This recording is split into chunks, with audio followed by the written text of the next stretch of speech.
বাংলাদেশের অন্তর্বর্তীকালীন সরকারের প্রধান উপদেষ্টার দেওয়া মনোমুগ্ধকর ভাষণে মুগ্ধ হয়েছেন দেশ বিদেশের দর্শকরা। গত ২৭ সেপ্টেম্বর জাতিসংঘ সদর দপ্তরে জেনারেল অ্যাসেম্বলি হলে নিজের দেশ নিয়ে মনোমুগ্ধকর ভাষণ দেন তিনি। সাধারণ অধিবেশনে বাংলায় বক্তৃতা দেওয়ার বিগত সময়ের রেওয়াজ অব্যাহত রেখেছেন তিনি।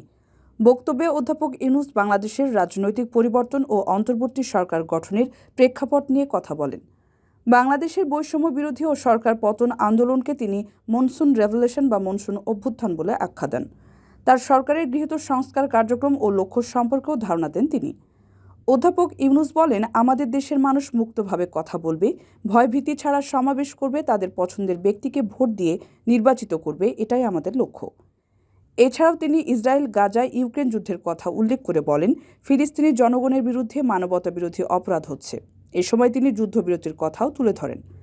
রোহিঙ্গা সংকট, জলবায়ু পরিবর্তন, অভিবাসন, কৃত্রিম বুদ্ধিমত্তা ব্যবহারের ক্ষেত্রে সতর্কতা নিয়েও কথা বলেন ইউনূস।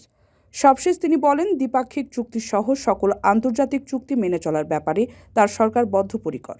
কারো কাছে স্বপ্ন পূরণ, কারো আনন্দের উপলক্ষ, আবার কারো জীবন পাল্টে দেওয়ার মুহূর্ত, কখনো জীবন বাঁচাতে সর্বোচ্চ গতিতে উড়ে চলা, কারো আবেগের শেষ মুহূর্ত, আপনজনের শেষ বিদায়ে সামিল হওয়া।